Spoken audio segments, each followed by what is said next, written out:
नमस्कार, आप देख रहे हैं कैपिटल टीवी का खास शो महाराष्ट्र फाइल्स। आपके साथ मैं हूं परवीन शेख। आपको बताएंगे कैसे बीएमसी चुनाव से पहले कांग्रेस को लगा बड़ा झटका। बीएमसी चुनाव में क्या है उद्धव ठाकरे का प्लान, गणेश पंडालों पर क्यों भड़का है विपक्ष। इसके अलावा जानेंगे कौन किसे दे रहा है चुनौती, कौन किसकी बढ़ा रहा है टेंशन। साथ ही आपको इन सभी खबरों से कराएंगे रूबरू। लेकिन तमाम बड़ी खबरों में आगे बढ़ने से पहले एक नजर डालते हैं महाराष्ट्र की टॉप हेडलाइंस पर। बीएमसी चुनाव से पहले कांग्रेस को लगा बड़ा झटका, महेंद्र मुंगेकर शिंदे की शिवसेना में शामिल। उद्धव ठाकरे परिवार संग पहुंचे भाई राज ठाकरे के घर, बीएमसी चुनाव से पहले नए समीकरण सेट करने की जुगाड़। गणेश उत्सव को पहली बार फडणवीस सरकार ने राज्य उत्सव किया घोषित, गणेश पंडालों में ऑपरेशन सिंदूर की झांकी पर बौखलाया विपक्ष। मनोज जरांगे के आरक्षण को लेकर आंदोलन का ऐलान, मंत्री बावनकुले ने दी चेतावनी, आंदोलन करें लेकिन शालीनता से। फडणवीस सरकार ने पहले ही आरक्षण पर चला बड़ा दांव। मुंबई में एमएमआरडीए की बड़ी कार्रवाई, मोनोरेल हादसे के बाद 2 सीनियर अधिकारी सस्पेंड। खबरों में सबसे पहले बात कांग्रेस को लगे बड़े झटके की। बीएमसी चुनाव से पहले मुंबई में कांग्रेस को झटके पर झटके लग रहे हैं और 26 अगस्त को एक और बड़ा झटका लगा। 26 अगस्त को मुंबई कांग्रेस की महासचिव और सांसद वर्षा गायकवाड़ के करीबी महेंद्र मुंगेकर ने कांग्रेस छोड़कर एकनाथ शिंदे की शिवसेना का दामन थाम लिया। वो अपनी पत्नी और पूर्व पार्षद पल्लवी मुंगेकर और सैकड़ों कार्यकर्ताओं के साथ शिवसेना में शामिल हो गए। महेंद्र मुंगेकर मुंबई कांग्रेस का एक बड़ा चेहरा थे और वर्षा गायकवाड़ के करीबी होने की वजह से कांग्रेस में बड़ा कद भी रखते थे। मुंबई कांग्रेस से जुड़े फैसलों में मुंगेकर की अहम भूमिका होती थी। उनके कांग्रेस छोड़ शिंदे गुट में शामिल होने की वजह से पार्टी से नाराजगी बताई जा रही है। मुंगेकर को जल्द ही शिंदे की तरफ से बड़ी जिम्मेदारी दी जा सकती है, जिसकी चर्चाएं तेज है। महाराष्ट्र में होने वाले नगर निगम चुनाव से पहले राज्य में नेताओं के पाला बदलने का दौर जारी है और सबसे ज्यादा झटके जो हैं वो विपक्ष को लग रहे हैं। ऐसे में नेताओं के इधर से उधर होने से सियासी माहौल भी गरमाया हुआ है। खासकर सबकी नजरें बीएमसी चुनाव पर टिकी हैं। हर दल की कोशिश है कि बीएमसी में उसका आधार मजबूत हो। ये देश का सबसे अमीर नगर निगम है। कुछ राज्यों का सालाना बजट भी बीएमसी के बजट से कम होता है। अभी बीएमसी में उद्धव ठाकरे गुट की पकड़ है। आपको बता दें कि 2017 में आखिरी बार बीएमसी के चुनाव हुए थे, जिसमें शिवसेना और बीजेपी में ज्यादा डिफरेंस नहीं था। शिवसेना ने को 84 तो बीजेपी ने 82 सीटों पर कब्जा किया था। शिवसेना और बीजेपी अब अपनी जड़ें यहां फिर मजबूत करना चाहते हैं। उस वक्त उद्धव ठाकरे बीजेपी के साथ थे, लेकिन अब महाराष्ट्र के सियासी समीकरण पूरी तरह से बदल चुके हैं। ऐसे में स्थानीय स्तर के नेताओं को पार्टी में शामिल कराने को लेकर हर दल अपनी गोटियां बिठा रहा है। इस बार का बीएमसी चुनाव सियासी मायनों में काफी खास होगा, क्योंकि शिवसेना टूट चुकी है। लोकसभा चुनाव में जहां उद्धव गुट की शिवसेना ने बाजी मारी, वहीं विधानसभा चुनाव में एकनाथ शिंदे की गुट ने खेल पूरी तरह से पलट दिया। यानी अभी तक 2 बड़े चुनावों में दोनों गुट ने एक चुनाव में बाजी मारी। अब बारी बीएमसी की है, लेकिन बीएमसी पर बीजेपी और एकनाथ शिंदे की पकड़ ज्यादा मजबूत नजर आ रही है और फिलहाल की जो स्थिति है वो भी महायुति के पक्ष में जाती हुई नजर आ रही है, जिससे उद्धव गुट जो खेमा है उसकी टेंशन कई गुना बढ़ी हुई है। खबरों में आगे बढ़ते हैं।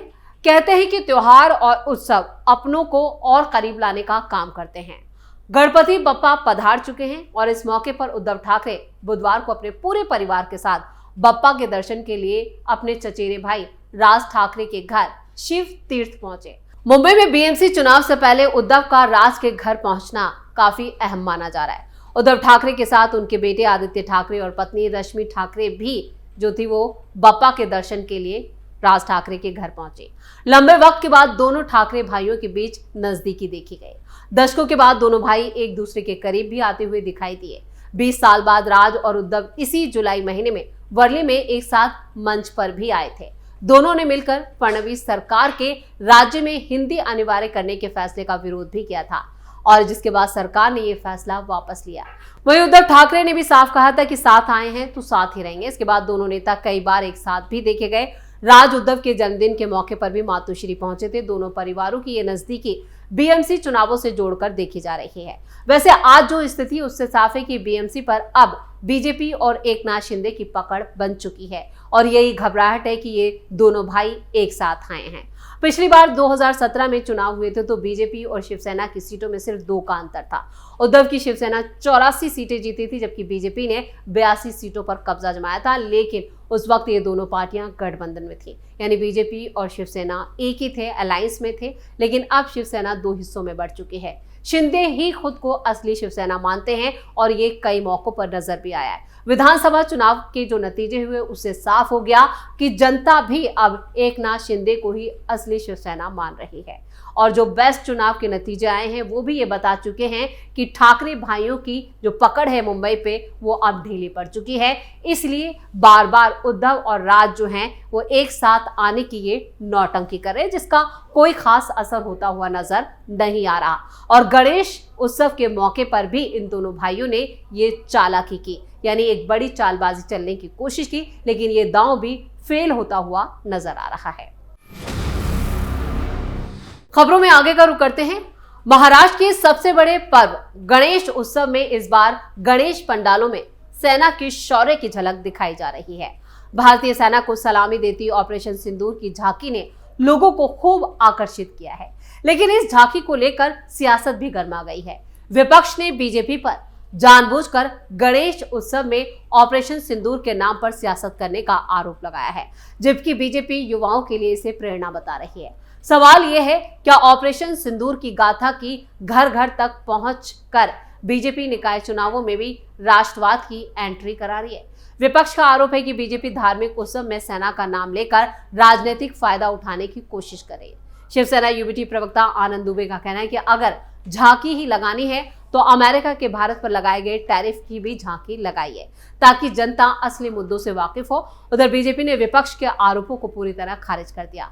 बीजेपी का कहना है कि लोकमान्य तिलक की संकल्पना को साकार किया जा रहा है। पार्टी नेताओं ने कहा कि विपक्ष सेना के पराक्रम को सवालों के घेरे में खड़ा कर रही है। वैसे ऑपरेशन सिंदूर के बाद ये सामने भी आया था कि विपक्ष ने किस तरह से गंदी राजनीति इस पर की थी और वही फिर से देखने को मिल रहा है। वहीं गणपति पंडालों के आयोजकों का कहना है कि हम किसी पार्टी के नहीं बल्कि गणपति बप्पा के कार्यकर्ता हैं जो ऑपरेशन सिंदूर की झांकी के जरिए सेना का अभिवादन कर रहे हैं। भारत अलग और आत्मनिर्भर है, जिसकी सेना की शौर्य से बच्चे प्रेरणा ले रहे हैं।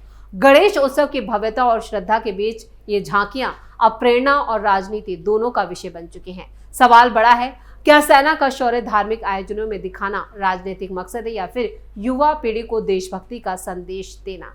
ज्यादातर लोग जो मान रहे हैं वो ये कह रहे हैं कि ये राजनीतिक संदेश देता है, देशभक्ति का संदेश देता है, इसमें कोई बुराई नहीं है। और इधर विपक्ष जो है वो इससे पूरी तरह से बौखलाया हुआ है, क्योंकि मुंबई में बीएमसी चुनावों से पहले जो सियासी समीकरण बन रहे हैं वो विपक्ष के अगेंस्ट जा रहे हैं। खबरों में आगे बढ़ते हैं। दर महाराष्ट्र में मराठा आरक्षण को लेकर एक बार फिर माहौल गर्मा गया है। मराठा आंदोलनकारी मनोज जरांगे ने ऐलान किया कि वो गणेश उत्सव के पहले दिन मुंबई कूच करेंगे और राजधानी में अनशन पर बैठेंगे।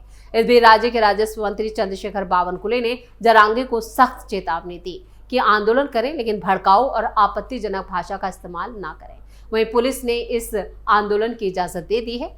बावनकुले ने कहा कि आंदोलन करना सबका अधिकार है, लेकिन व्यक्तिगत हमले और गाली गलौज कतई बर्दाश्त नहीं किए जाएंगे। उन्होंने कहा कि 3 करोड़ 17 लाख वोटों और 51% से ज्यादा जनादेश के साथ चुनी गई सरकार को गिराने की बात करना यहाँ पर खींच पैदा करता है। महाराष्ट्र व्यक्तिगत हमलों को बर्दाश्त नहीं करेगा, खासकर हमारी माताओं, बहनों और नेताओं के परिवारों पर आपत्तिजनक टिप्पणी जो है वो कतई बर्दाश्त नहीं की जाएगी। चंद्रशेखर बावनकुले ने कहा कि सरकार किसी की आवाज दबाना नहीं चाहती और हर किसी को आंदोलन करने की आजादी है, लेकिन उन्होंने दोहराया कि आंदोलन शालीनता और मर्यादा के दायरे में होना चाहिए। धमकी और अपमानजनक शब्द महाराष्ट्र की संस्कृति का हिस्सा नहीं है। इससे पहले आपको बता दें, कई ओबीसी जातियों को यहां पर आरक्षण में शामिल करने के लिए पहले ही प्रस्ताव पारित किया जा चुका है, जिस पर मोहर लगनी बाकी है। यानी जो आरक्षण की मराठा आरक्षण की बात बार बार मनोज जरांगे कर रहे हैं, उस पर देवेंद्र फडणवीस जो है पहले ही बड़ा दांव खेल चुके हैं। और ये सब बीएमसी चुनावों को लेकर हो रहा है। जब भी किसी भी राज्य में या खासतौर से महाराष्ट्र में चुनावों की आहट होती है तो मनोज जरांगे आरक्षण के आंदोलन को उठाते हैं और इसी तरह का वो मुंबई कूच का ऐलान करते हैं, जो इस बार उन्होंने किया है।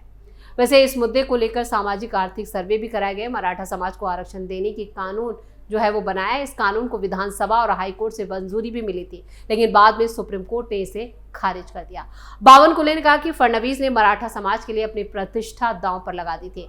मनोज जरांगे ने घोषणा की है कि वो जालना जिले के अपने पैतृक गांव से बुधवार को मुंबई के लिए निकलेंगे और मांग कर रहे हैं कि सभी मराठाओं को यहाँ पर, जिनमें कुणबी कृषि आधारित ओबीसी जाति का दर्जा दिया जाए ताकि उन्हें आरक्षण का फायदा मिल सके।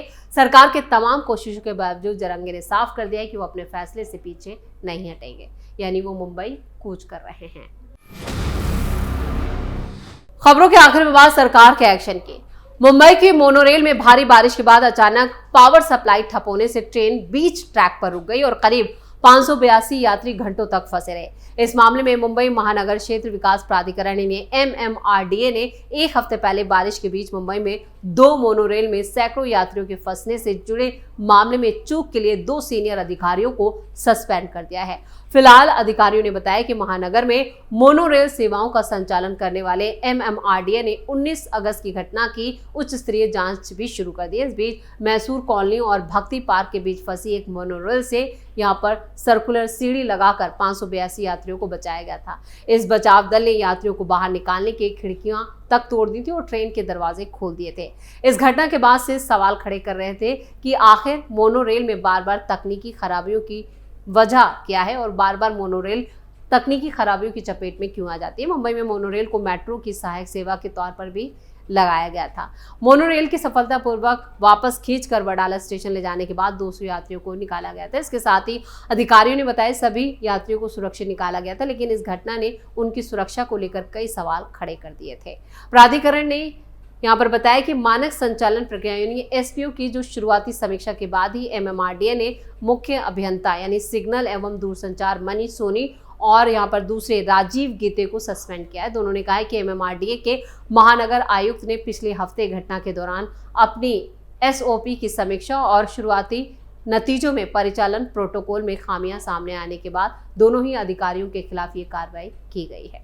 इसी के साथ महाराष्ट्र फाइल्स में खबरों का सिलसिला यही खत्म करते हैं। बाकी खबरों के लिए आप जुड़े रहिए कैपिटल टीवी के साथ। वीडियो को लाइक करें, शेयर करें और कैपिटल टीवी को सब्सक्राइब जरूर करें। नमस्कार।